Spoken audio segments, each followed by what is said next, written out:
Little page. Thank you, Jim, and good afternoon. We're happy to have everybody here today. The first speaker on this special day will be our President, John T. Castine. And Mr. Castine, we are thrilled that you're able to fit this into your schedule, understanding the travel demands, the Board of Visitors meeting, which is coming up later today. We welcome you and thank you for being here. John?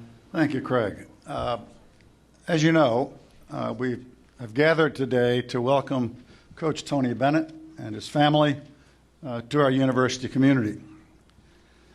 I think all of us know that there are many talented, indeed gifted basketball coaches coaching today. There are enormous numbers in colleges and universities with whom we compete, and obviously the ACC is rich in such coaches. In this search for a new coach, I should say that we were aware of and looked carefully at many such persons, and that almost from the beginning of the discussion, Tony Bennett stood out. And he stood out because he embodies the personal qualities, the sense of the importance of the athlete as a human being, the importance of building a winning program, the importance of meeting the academic demands and delivering the lifelong credentials that we intend to give to our students. He embodies the values of Virginia athletics. And for that reason, as I say, from almost the beginning, this one name turned up again and again. Tony is recognized for his own accomplishments as a student athlete. He's proved himself as a skilled assistant coach, as a head coach. He has an extraordinary record of building teams and of winning with the teams he's built. He understands the importance and the value of working effectively with a broad range of constituents, which is to say players, the media, reporters, students, fans, all who take an active interest in the basketball program. What we learned in the course of the search is that Tony both believes in and lives the values that are important to us here at the University of Virginia. He's known for integrity, for excellence, for respect, for civility, for fair play, and for an extraordinary work ethic, all of which we admire enormously. I have the pleasure at this time to introduce Tony Bennett, his wife Laurel, their children Anna and Eli. And will you all stand for a moment?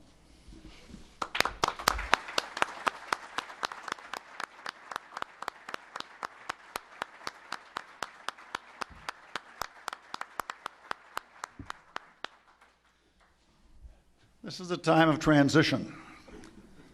Friends and people we've admired are leaving even as new leaders come. As we welcome Tony and his family and his team, we also thank Dave Lato for his work here, and we wish him and his colleagues well in their future endeavors. Greg Littlepage has worked tirelessly to lead this effort, and he's worked from the very first day to find the best coach for the University of Virginia. One who will lead the team, who will help the team to win, and who will ensure that we win in the right way and graduate our student athletes on time and on track. We owe Craig a debt of gratitude. We owe him also congratulations on great success in achieving this objective. And Craig, I want to say thank you to you. And at this time, I'm going to turn the program back over to Craig. Thank you, John. Well, this is a day of celebration for the University of Virginia because I'm here and I'm honored today to be able to introduce to you the newest member of the university community, our new basketball coach. But before I introduce him, I think it would be important to give you, those assembled today, a little bit of background on the process that brought me and brought us to this point. At the outset, I wanted to make sure that I referenced and referred back to the first two of our athletics department's 10-year goals. We have 6 10-year goals. The first two of those, number one, is to graduate 100% of our student athletes that complete their eligibility here at the university. The second goal is to compete for and win championships both at the conference level and at the national level. And as is the case with each of our sports, we will do that with a leader in our head coach who embodies and teaches the high values and morals and ideals that are synonymous with this great institution. In other words, this process and this selection were going to be guided by my commitment to achieving our stated goals and doing so in the right way. With an understanding of our goals, the key attributes of a top-performing coach, a person capable of achieving our goals, were identified. A couple of tangibles jumped out at me right away. Obviously, we were going to need a basketball coach with a very high basketball coaching IQ. Equally important was going to be having someone that was going to be able to deliver in a very competitive and ever-changing landscape of college basketball recruiting. There were other important characteristics, and those were also identified. Our coach is going to have to be a great communicator among a number of different constituencies, including our players, our fan and donor base, the media, and obviously key university stakeholders. This coach was also going to have to be the basketball CEO, a capable administrator that would manage the day-to-day operations like planning, budgets, work in the personnel area such as staff, personnel in terms of his players, specifically in terms of their academics and athletic welfare. Finally, there had to be a clear demonstration of winning ways and a track record of achievement, which is a good indicator that we were going to be able to attract a proven leader to coach Virginia basketball for years to come. Throughout the process, my thoughts turned to the legends of college basketball coaches. Figures like Pete Newell, John McClendon, and John Wooden are all names that came to mind and resonated with me throughout the course of this process. And the more I thought about these legendary coaches and the more I thought about the task that I had at hand, it became evident that there were equally important intangible qualities. What was it that made John Wooden the greatest college basketball coach of all time? What was the intangibles of his leadership, his character, respect, loyalty, and a strong moral compass that really stood out? These qualities set him apart from many other great coaches who, yes, they won championships over the years, but they weren't capable of sustaining that level of success. These qualities could be used then as a model for the current generation of college coaches that aspire to be the teacher coach, like these icons that I so greatly admire. These are the intangibles I sought in our new head coach. Finding someone that respected the teacher-coach model was a priority for me. With the attributes mentioned, an extensive list of candidates, coaches, was created and vetted according to what's been described. That list ranged from coaches who are household names, coaches who had won championships, both conference championships and national championships, and it also included coaches who were somewhat lesser known, but are outstanding coaches nonetheless. I consulted with basketball experts. These are people that are primarily current coaches, former coaches, administrators, people familiar with the University of Virginia, people familiar with the state of Virginia, people that are familiar with the ACC, and people that are familiar with college basketball generally. And it became clear to me that winning conference and national championships was going to require a coach that could build a program of sustained success similar to some of our competition both inside and outside of the Atlantic Coast Conference. To do that, I sought someone that was going to be embraced by this community, a coach who could both garner and give love and respect to the players as well as to the fans, both in good times and bad. That realization brought great clarity and helped me come to the ultimate choice. I knew we needed to have a teacher coach, someone who, besides being a great court tactician and a great recruiter, also embodied all those character traits that would make each and every one of us eager and proud to call him our leader, our coach, and our representative to take us into the national arena of competition. That coach joins us today and is seated right next to me. That coach joins us because he has a proven plan to bring about consistent winning results to the University of Virginia men's basketball program.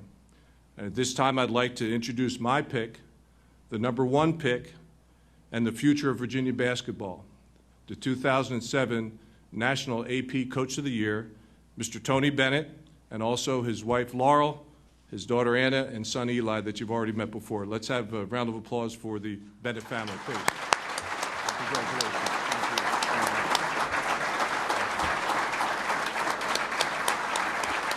Thank you. Thanks a lot.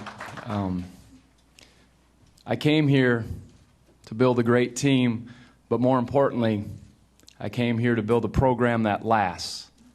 And I think the way you go about that is you have great integrity and you have great passion. And that's something that I want people, when they watch our teams, to see it all over. Passion and integrity. That's the way I know how to do it. When I met with President Castine and I met with Craig Littlepage, I could see that this was their vision for the program.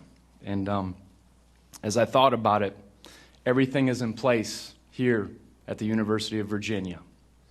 It's really a remarkable place as we came and saw it. It has outstanding academics. It has a facility that's second to none. It has the conference, the ACC, and it has the people. It has a community that is passionate about this university. And as I think about that, I can't wait to get recruits here. I can't wait to get them here and show them what this is about. You can't ask for much more as a head coach to have a place like this that offers that. When my wife and I were flying over here, we started talking. About how the press conference is kind of like your wedding day. It's a celebration. There's a lot of promise, a lot of excitement. But what really matters, quite honestly, is the marriage. And that's the daily investment. It's the promise over time and that commitment. And I think that that is what it takes to build a program. And I am so excited to do that here at the University of Virginia. And you'd have to ask my wife if our marriage is good, so hopefully it is. I'm hoping. There's a couple things I need to accomplish right away before we get going. And the first one is this: I need to fill my staff. I need to get a qualified, excellent staff.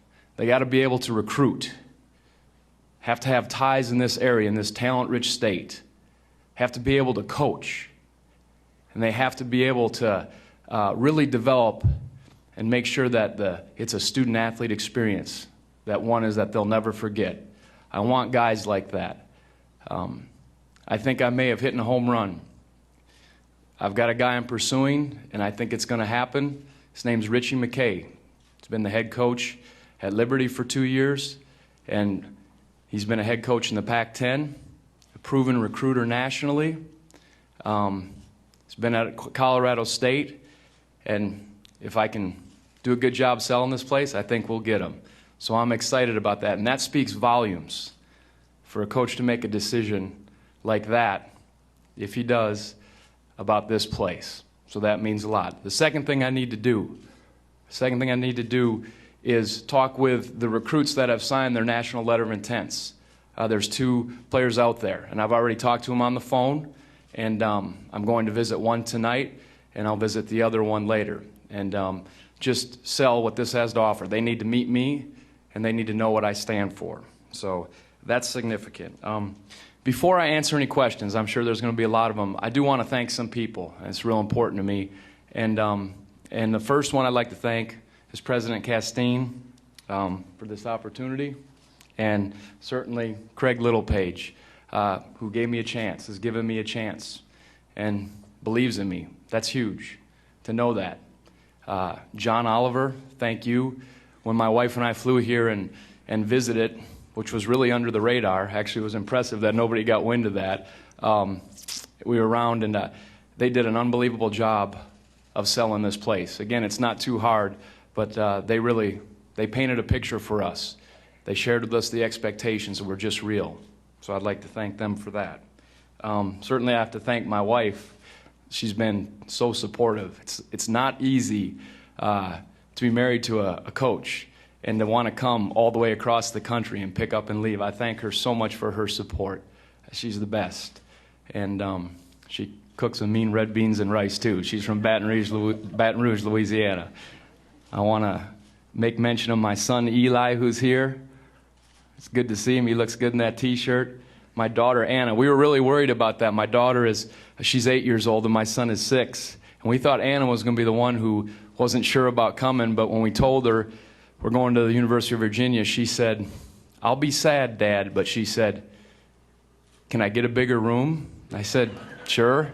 And she said, "Can I get a puppy?" I said, "We'll talk about that later." So she's a little negotiator. She knows what's up. But I love my family dearly. It matters more than anything. So I'm thankful for that. Excuse me. And my father, Dick Bennett, influenced my basketball career in a major way. He's the best. Also, I'd like to thank my former boss, Jim Sturck, at Washington State. What a special place. And the people of Pullman, they gave me my chance to start. We did some special things, and they embraced my family. My father started there in a wonderful way. And it was hard to leave, but it took a place like this, a special place. If anybody's ever been to Pullman, you understand. And then I'd like to thank Dave Lato and his staff for all he's left and all the work he's put in. I know they've worked hard, and I respect that, and I'm thankful for what he's left. And lastly, I want to thank the team, my new team. You know, I met with them yesterday, and I was waiting to meet them. That was the one group I wanted to meet. No offense to anybody else I met yesterday, but I really wanted to meet the team, and we talked. I mean, they have a lot of stuff going on in their head. They've been without a coach for a couple weeks, a lot of uncertainty, and they seem like a good group. They certainly do. But I asked them a question. I said, "Do you guys, at the end of it," I said, "do you think you can win?" And they said, "Coach, we think we can." And I said, "What do you need to do to take a step in that direction?" And they said, "We need to be unified, and we need to play with passion." And that excited me more than you know, because they talked about the intangibles. They didn't talk about X's and O's. They talked about the intangibles. And the intangibles are the things that build programs. And that's what we're about. So I appreciate this day. It means a lot. And I'm excited to begin. So with that, I'd be happy to take questions if that's the format we're following. And I know, President, you have to go. Thank you. We'll start with Jerry Ratcliffe here. Oh, thank you. Hey, Tony, I read in a West Coast newspaper Tuesday that in talking to your dad, he said that you were sort of in a 60 to 58 ball game on whether to stay at Washington State or come to Virginia. Can you talk about what swayed you this way, and can you talk a little bit about how your dad has influenced your career? Sure, yeah. After my wife and I came here and toured the grounds, and we're in this facility, and we were ready from an impulsive standpoint. This is it. And we were so certain. And then we went back and just waited.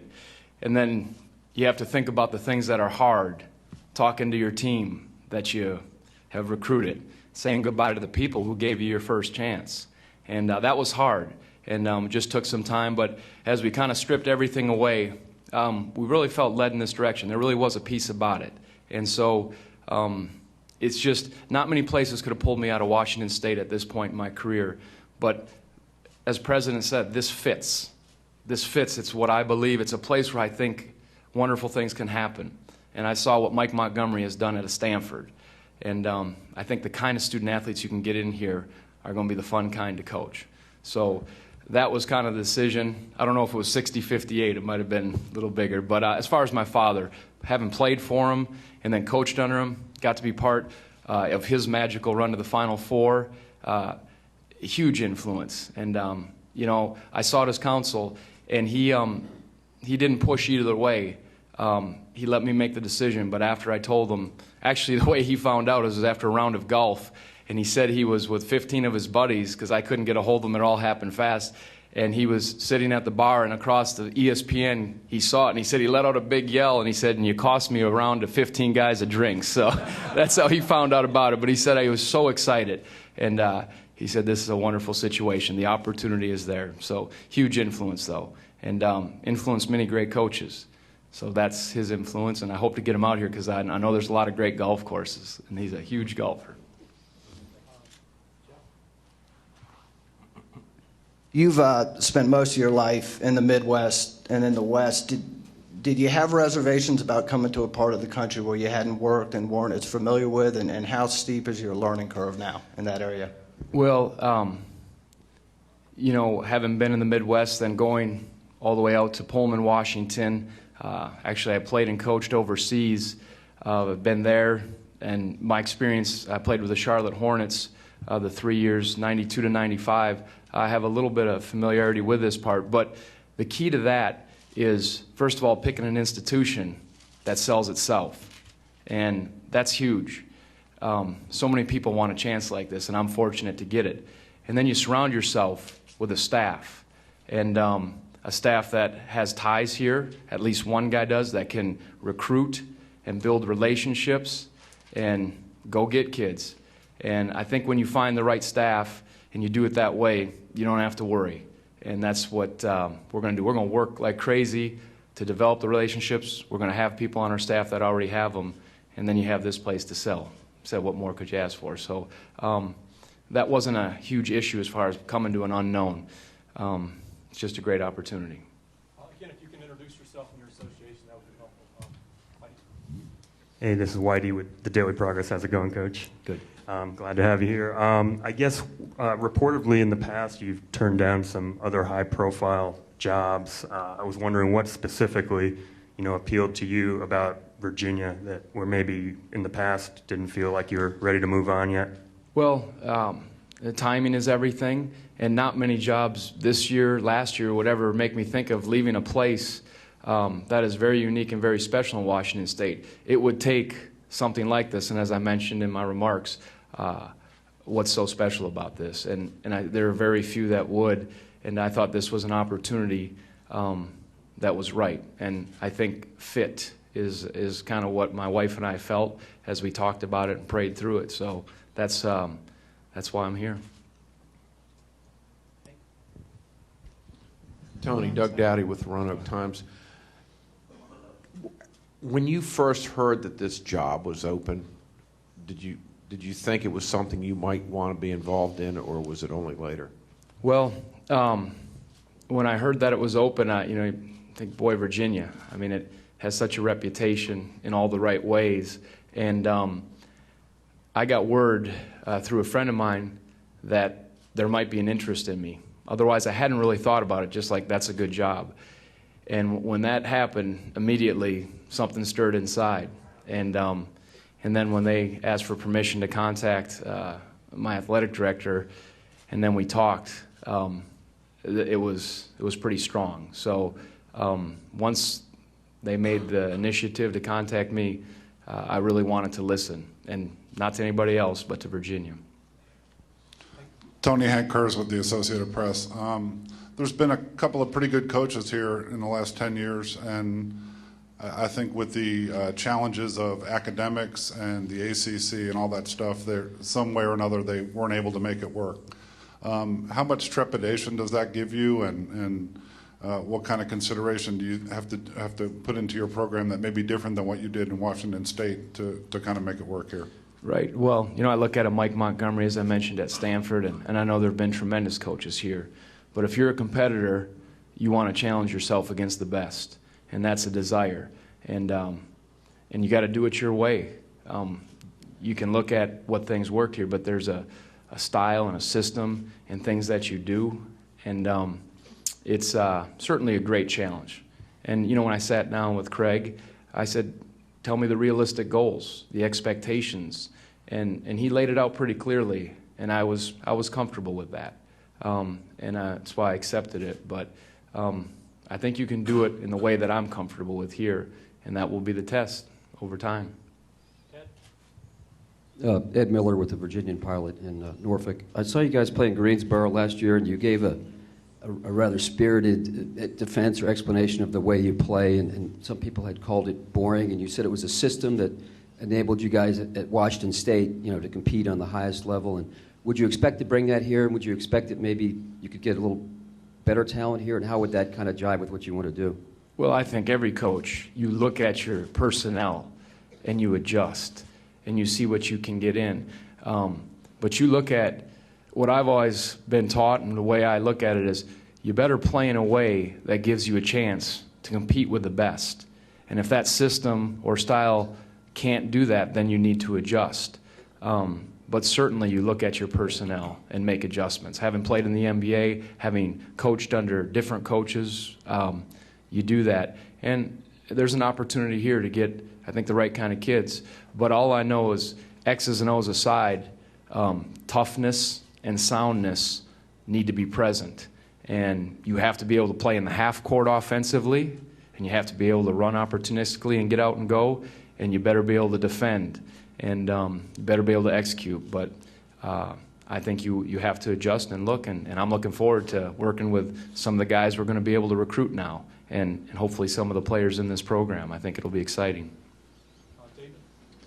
Coach David Teal from the Daily Press and Newport News. Ed was talking a little bit about style of play and such, and much has been made of the patient offense, but can you talk a little bit more about your defensive philosophy? You've been among the top 20 defensively in all 3 years at Washington State, and your field goal percentage defense has also been terrific. Just talk about the man-to-man and how you view it. Well, I think you better start with that. As most coaches will tell you, when I watch the NBA playoffs, Final Four, other sports, you always see great defense is the stuff that carries you. And so that's got to be your calling card. It's got to be a staple. So, you know, it's simplicity with execution, but kids got to buy in, and you got to hold them accountable to play the way that we want to play defensively. So that will have to be solid for us, and it's kept us in many games. And that's why I look at the Michigan States and some of the teams that have had success, and they've done it at a high level, and it usually starts with the defense, and that will be highly emphasized. Zach? Hi, Tony. Zach Berman from the Washington Post. If you think back to the meeting with the team yesterday, what was their reception of you, and are there more details you'd be willing to share? Yeah, you know, as I said before, they were, I just thought of them over the last 2 weeks if I was in their spot. And I just wanted to meet them, you know, put a name to a face, asked them a little bit about themselves, shared a little bit about, you know, my vision. But over time, that's going to happen. And I'm looking forward to watching them in the workouts and getting a feel for what we have. But I really enjoyed meeting them. They spoke up, and they seem to be a group of good character, which is a credit to Coach Lato and his staff. It really is. And I'm looking forward to having individual meetings with them. And, you know, I've watched a couple games on tape of them. I'm not real familiar. But there's no substitute for experience. And a lot of young guys played. And hopefully through some of those situations they were in last year, they'll learn from that. So there's some valuable experience there. And until we get out there and go, we'll see. But they seemed, like I said, to be about the right stuff. And I like that. Aaron McFarling with the Roanoke Times. Tony, what can fans reasonably expect early in your tenure? I mean, next year. I mean, this is a team that hasn't gone 2 NCAA tournament appearances in 12 years. It's been kind of a dry spell there. I mean, how long will it take you to get to that level, do you think?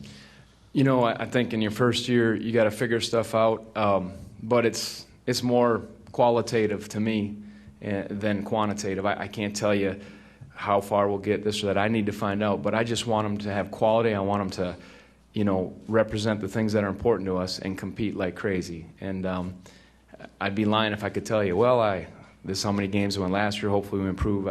I can't answer that. I really can't. But, you know, when I talked with Craig, and the thing that was the expectations were, he understands it's going to take 3 or 4 years to get your system, to get your players, and then the expectations are there to really compete at a high level. And hopefully there'll be success along the way, and time will tell. Hey, Coach. Paul Montana with the student paper here. In what you've seen of Virginia, and in meeting with the team yesterday, do you get a sense of what maybe went wrong the last couple of years and what needs to change? No, that wouldn't be appropriate for me to comment on. And as I said, sometimes when you don't have success, the coaching staff works extra hard.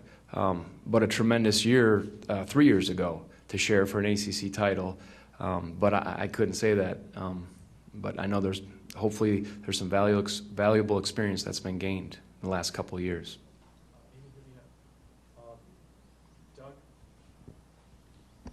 Doug Dowdy from Roanoke again. What is the status of the talks with Richie McKay, and will you be bringing anybody from Washington State? Well, the status, I'm going to make a hard push for him. I feel like there's a great shot. There has to be some steps and procedures to go through before that can happen, but I'm feeling pretty good, put it that way. As far as Washington State, I do plan to consider bringing a couple, one or two for sure, and I've talked about my staff with that. In the back. Coach Dex Gray with WRIC in Richmond over here. Sorry, the light's a little blinding. But, first, congratulations and welcome. Thanks. Second, you were talking about filling your staff. With your daughter being such a great negotiator, you think about bringing her on for recruiting purposes? That might be a good idea. She is a negotiator for sure. Jeff? You can tell Eli later what that meant. Hey, Tony. My son. Tony, Jeff White from the Richmond Times-Dispatch. I know you have limited spots on your staff. Have you thought at all about looking at someone who played at Virginia or has coached here and has firsthand experience of the school? There are limited spots, you're right, and I haven't filled it completely yet, so I definitely would consider some things, but it's important to have comfort level, and so I'll just have to wait and see as this process goes. And if I showed you my cell phone and all the emails and text messages, I know there's some very good candidates out there, and I'll take a look depending upon what's available, because I do want to fill my staff very soon. David and then Norm. Tony, David Teal again from Newport News. Just from a sheer geographic standpoint, how difficult was it to recruit to Pullman, Washington? And you took over a program that had been through 10 consecutive losing seasons. In the first year, you win 26 games and you're in the NCAA tournament. I mean, did Dad set the table that well for you, or how? I was going to say the guy before me couldn't coach, so it was easy to come in and play. So I don't know. No, certainly, we had a plan, and it took time. We recruited young kids, gave them experience, built them up. But that's what makes Washington State unique. If you've ever been there, it's a little bit isolated, and they have some promising kids that are in there now, and there's certainly a hope. But it was challenging.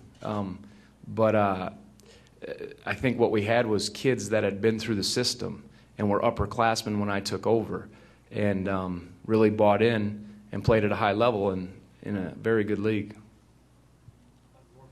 Tony, Norm Wood from the Daily Press in Newport News.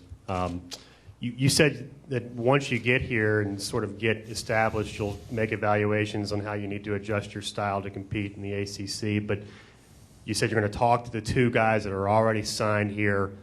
One of those guys I spoke with last night said he planned on, obviously both of these guys planned to come and play for another coach, and one said that he planned to play an up-tempo style, a transition style when he came to college. And essentially, what will you tell these guys that are already signed here to make them more comfortable? Well, first of all, they have to honor their commitment, but that's why I want to look at our team. And I think sometimes, in past, our style has been considered real slow down. There'll be opportunities to run. There'll be opportunities to get out and go, as long as you're sound and you're tough. And I think I'll just be real with them. There's no sense in saying this is, what we are exactly. I don't have a clear picture of how we're going to play on the offensive end, if that's what you're getting at. But my deal is to try and be competitive and win. And we'll try and find a way to do that. And I'll be as honest as I can. And that's why I'm excited to be here, because I think there's some opportunities to do that with some of the players we're going to have access to and have in this program. If I could just jump in and tag along with this. A lot of times there's a misconception when you have a style of play that might be seen as defensive oriented, When you play defense the way that Coach Bennett's teams play defense, you're forcing your opponent to take longer to get shots. It's not always that the person that's playing the strong defense is playing a more deliberate style of play. Your play on defense forces the other team's offense to take longer than it normally does to get shots off. So I just thought that as a point of clarification from my point of view, that would be an important thing to emphasize. It's about winning, too. I mean, I know our guys we played in a way to give us a chance, and I know the fans and the people enjoyed the Sweet 16 and the second round, and I know the Wisconsin fans enjoyed the Final Four, but those were the teams we had and the personnel we had. I mean, having played in the NBA, having been around, you adjust and you do it, but a staple will be the defensive end, and there'll certainly be some adjustments. Coach, Paul Woody from the Times-Dispatch in Richmond. A moment ago you said you had talked with Craig about the expectations. You said you were comfortable with them. Could you go into some specifics on what the expectations are here? Well, we just talked about what they're realistic. They want a winner. I understand that, but he also understands that it's going to take a little bit of time. You know, when I looked kind of through the media guide and looked at the records in the ACC over the last number of years, and I think that's why my opening comment was not about building a great team, but building a program that lasts. You have to establish it and do it the right way. So I think there's some time to do that, and then you have to put your money where your mouth is and do that at the end. And I hope that that holds true. Tony. Jerry Ratcliffe, Daily Progress. In your years with the Hornets, you were exposed to ACC basketball a little bit, I would imagine, even though you were playing. What's been your impressions of the league and how difficult it is to compete at that level? Well, year in and year out, it's the best conference in college basketball. You know, I would always ask, I came from the Big Ten and went to the Pac-10. And then when Herb Sendek came from NC State to Arizona State, and then last year Johnny Dawkins came from Duke to Stanford, I asked each of them, I said, how does your league, how did the ACC compare to the Pac-10? And, you know, they were very high on the Pac-10. They said, no, the ACC is great, but depending upon the year, I think a couple years ago they said, you know, maybe the Pac-10 got an edge. They said the gap isn't maybe as big as everybody thinks. You know, I'll be able to answer that one better in a year or two. But my hope is that coming from a league with UCLA, who's been to 3 straight Final Fours, and the Arizonas, USCs, and some of those teams matched up with teams in the league, will have helped prepare me for playing in an elite high major league. And we're going to see. Hi, Coach. Lindsey Barnes with The Hook here in Charlottesville. You emphasized academics in your introduction, as did Mr. Littlepage. How comfortable are you with recruiting players who may depart for the NBA once they turn 20? And how do you plan on selling recruits on staying here all 4 years? Well, I'm comfortable with that. I'll say this a little bit as a side. This year at Washington State, we had 4 of the 5 guys on the first team All Pac-10 academic. The year before, we had 3 of the 5 on the first team All Pac-10 academic, and each of those years that we had the Player of the Year in the league. And so I think it's an advantage. I really do. Now, when you get a player who's good enough, certainly they have to consider their options. I've been in the league, so I understand that. And I think the best thing you can sell when you're a new coach and coming in is come and be a part of a turnaround. There's nothing more special, and we did it at Washington State, than to see a turnaround of a program and to be a building block or a key figure. And that's what it's about as a player. You want to be that person and a part of that group that were the ones they said they turned this around. And those kids at Washington State will be remembered forever, and they had the ride of their life. I mean, it was amazing. So you try to get as good a talent as you can without compromising character. Never will we compromise character in who we bring in. And if they have character, and they're good enough, I have no problem. We'll go to David, then Doug. When Coach said Coach the Players of the Year, he meant the academic Yeah. player of the year. Tony, you were a very proficient three-point shooter when you were in college. How do you incorporate that shot into your offense, and did the line moving back change the way you approached it?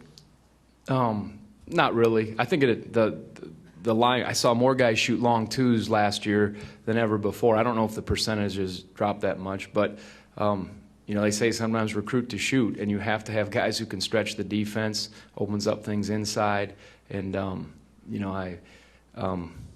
if it's an open shot, the whole goal of it is get good looks, open contested shots, whether it's early or whether you got to break people down, and different teams you have to play differently against. But the quality shots, that's what it's about. Make the opponent shoot contested, tough shots and get as many open quality looks as you can. The cupboard isn't exactly bare here. I think you have 11 returning players, and actually I guess you cannot recruit anybody else for 2009. Was that a positive, knowing that you should be able to compete next year? I hope so. I'm not real familiar with the team except watching them, but they got some valuable experience. And there's some, certainly the Rookie of the Year in the ACC, that's an impressive honor, and some other good players. But as I watch more film and work with them, I'll get a better feel, but hopefully we can. And as I gave credit to Coach Lato and his staff, they worked hard and brought in a lot of young kids. And, much of the success that we have this year will be a credit to them. We'll take a question from Mark Davis, and then, operator, we're going to come to you on the conference line after this next question. Coach Mark Davis, CBS 19. Obviously, you just touched on it a little bit there, but kind of expanding on that, is the thought of having all these young players in there that got valuable experience last year, talk about the excitement of just building on that, and is that something that attracted you here? That is a plus, certainly. That wouldn't have probably made a difference in my decision to come here. But, yeah, to have young kids who had experience. And just after meeting them, that made me feel real good because I didn't know how they'd respond. So, yeah, it's a plus. And as I said, there is no substitute for experience. That's why we were competitive and then successful at Washington State. We played a bunch of young kids. They got knocked around pretty good their freshman and sophomore years. And then when they became upperclassmen, they could compete. So that is a positive. Operator, I believe we'll take some calls, 4 or 5 calls now from the line. If you have someone from the spokesman review, we'll start with them. At this time, I would like to remind everyone, if you would like to ask a question, press star, then the number 1 on your telephone keypad. First question comes from the line of Bud Withers. Your line is open. Tony, it's been speculated out here and even written this week that perhaps you felt sort of a growing futility that with what you had on hand out here and what you had coming in, that it was, you just felt a little bit of a sense of bleakness out here. Could you address that? Sure. No, we have a bunch of freshmen and sophomores coming into Washington State, and I'm real excited about the future. We had 2 guys on the all-freshman team in the Pac-10, and we have some real good recruits coming in. And certainly, whoever the next head coach is, they're going to have to build it up for a year or 2, but there's some great promise. And actually, I was excited. That's, from a professional standpoint, that was a factor to really want to stay among many others, but I like what's coming back, though it'll be young, and it is a cycle, Bud, but I think that's a positive. Bud, do you want to follow that up if you're still with us? Sure, I will. Different question, though. One of your assistants out here, Tony, said that you're bringing only Ron Sanchez back there, and I just wondered, the other 3, any idea about their future? I think there's some opportunities for 2 of them, certainly, and I'll be talking to another one, but there's opportunities for 2 of them for sure. That I discussed it with them, and they knew of my plans, and there'll be some options. Thanks, Bud. Operator, any other questions? Your next question comes from the line of Tony Duarte. Your line is open. Hi, Tony. Once you returned from Virginia with Laurel, the conversation with Jim Sturk, was that to tell him that you were going to Virginia, or was there still some negotiation there about staying or going? When you came back from Virginia, was your conversation with Jim Sturk that you were leaving, or did you have conversations about the opportunity? I let him know when I came back from Virginia that Laurel and I were leaning towards going, but I needed some time, and then talked to him and said, this is a hard decision, and I really need to think about it. And you kind of go through a little bit of a cycle when you have that happen. And then I informed him, I think 2 days later, that I was taking the job. And I'm just wondering if there's any part of you that feels like you might have bailed a little bit on your marriage and commitment to Washington State. Well, I've been there 6 years, and I understand that. It's the hardest thing to sit in that room. And, every recruit that comes in, they ask me that question. They say, Coach, are you going to be here for me? And what I told everyone, Jim, was I plan on being there for you because I'm excited about what the future holds, but I can't promise anything. And I don't take that lightly, that decision. And I know maybe if that's the case, and not that I wouldn't have considered it, you would have to stay for life. There's always going to be tough decisions to make, and you have to see what fits. And I was up front with the guys as far as I thought I'd be staying, but there was that chance. And I turned for 2 years in a row. It wasn't the case. And this time, in this situation, it happened that way. And a tough meeting, but they have a good group in there, and I certainly respect the administration and the young men, and hopefully they'll do great. Jim, do you want to follow that up? No, that's okay. Thank you. Okay, make sure you get those dues into the Washington State Alumni Association too, okay, buddy? Next question, operator. We have no questions. Okay, thank you. If you could go back to the muted lines, we'll pick up with Hank Hurst here from the Associated Press. Tony, when you thought about this and then called Craig or called President Castine and said yes, has there been a moment since then when, I don't know, maybe the magnitude of the job at hand has kind of hit you a little bit? Well, it's just such a whirlwind. Last night when I came back to the hotel, the hotel, I talked to Laurel and I said, wow, I'm beat, I'm tired, and this will take a lot of work. But there still was a sense of peace. And knowing that going in, that's the one thing my dad told me. He said, once your decision's made, you do not look back, and why would you? And certainly, you want to make sure everything's good, but no, I feel good about it. And the longer I'm here, it's just confirming that, but everything's okay. Do you think you were destined to become a coach, having grown up with a dad that was so successful in the profession, and when did you come to the realization that it's something that you really wanted to do? Actually, I said that's the last thing I ever want to do. I watched my dad, and I saw him ride the roller coaster, and I said, I have no interest. And I thought I'd have a long career in the NBA, but injuries cut it short. And it wasn't until I went overseas and was in New Zealand playing, was trying to get healthy to come back to the NBA, that I got injured, and it became kind of a player coach. And once I did that, I was bit. And I realized the best thing is playing, but the next best thing is coaching. And I just really enjoy working with young men. It's such an opportunity to influence them. I mean, you're with them in the great highs and the great lows, and you have such an opportunity to have a positive influence, and then that competitive desire to try and do something that's worthwhile. Tony, you said that you talked to Herb Sendek and excuse me, Johnny Dawkins about the ACC. When you started to become interested in this position, did you ask them for their perceptions, or did you need to keep it under the radar at that point? No, I didn't. I just talked to my dad.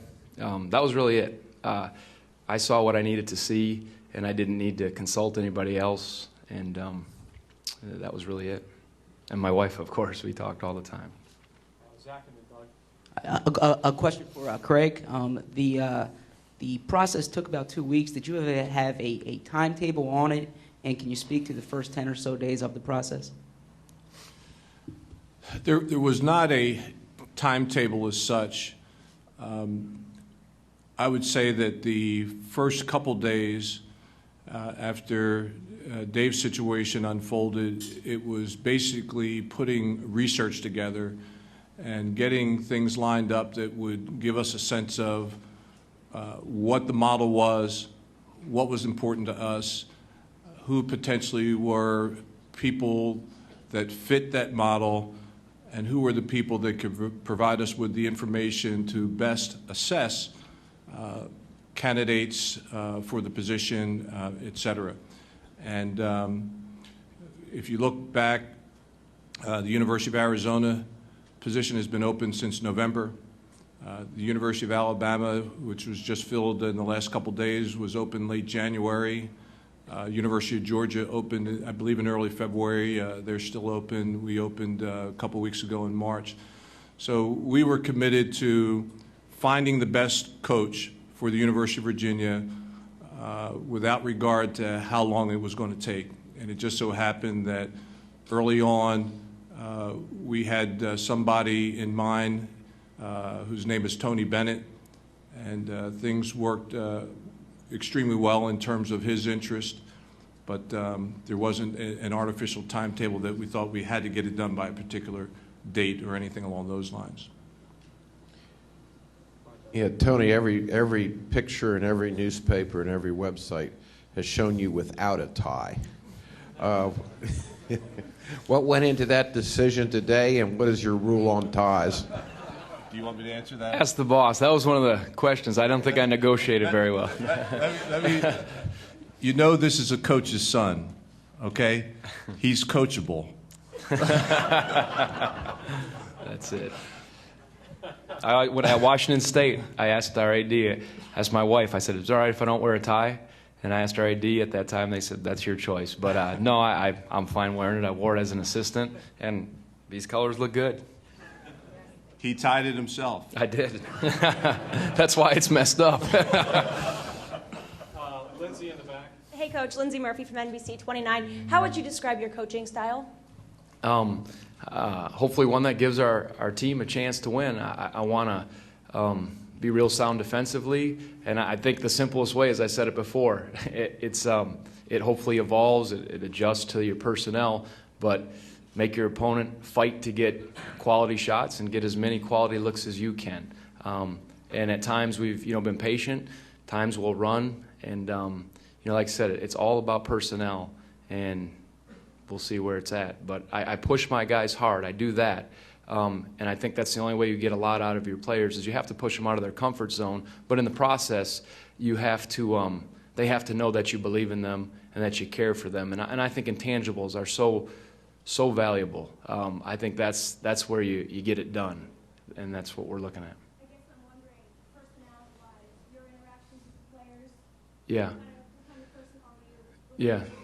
Well, I really like I like to get to know the kids. I mean, they're committing a whole lot, and as I said before, you see them go through great times of nerves, great elation, great adversity. And I think you have to keep that in mind. And you always remember it's about influencing them the right way and the student-athlete experience. And I think, I'm 39, and I can still kind of remember back to playing. I think I have a decent relationship with them. And, the best thing I saw in my father as a coach, the greatest lesson he taught me, is when he would maybe step out of bounds and maybe get after a player where it was inappropriate. It was either that night or the next day, he'd come back either in front of the team or to the kid and say, forgive me, I'm sorry, I made a mistake. And that had a huge impression on me on how you deal with young men, because you're going to make mistakes. You're going to screw up with them, but if they know that you're willing to admit that and then come back and do it together, I think it speaks volumes. So, I try to push them, but let them know that I care greatly and give them confidence. David, and then we have a couple questions in the back, and then we'll come over to Jay and Chris. Tony, you mentioned your experience overseas in New Zealand. Your roster at Washington State would indicate that you mind some of those connections. Did you see it as a positive going the international route, and do you anticipate continuing that? I just think you look for the best players. We recruited nationally and internationally. Pullman's not a heavily populated area or a hotbed for basketball, and that's certainly one of the appealing things here is the proximity to talent. But there are certainly connections that you use, and you're always looking, and I'd be foolish not to keep trying to look at those. Hi, Coach. Jill Sorensen from Comcast Sportsnet. When you hear Craig Littlepage talk about in the search process looking for a coach that has the qualities and character of legendary coaches, I mean, he mentions John Wooden, for example. What goes through your mind when you know he was looking for those qualities and he picked you?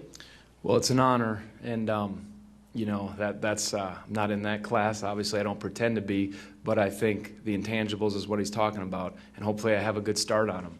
And I've gotten to meet Coach Wooden, and I've learned from a lot of great coaches. I got to coach under Bo Ryan at Wisconsin. Obviously, my father, Brad Soderberg. Gene Cady was a coach of mine when I was on the Pan Am team. Alan Bristow was the coach of the Charlotte Hornets. And so just try to learn from other coaches, but it's an honor to be here, and I hope I conduct myself in a way that brings class to this university. Back here and then over to Jay. This question is for Craig Littlepage. Justin Feldkamp with ABC 13 over here. Back here. Craig, can you explain and clarify if there is a difference between a memo of understanding and a contract? The contract is a more extensive outline of specifications that would be for the employment of the coach in this particular case.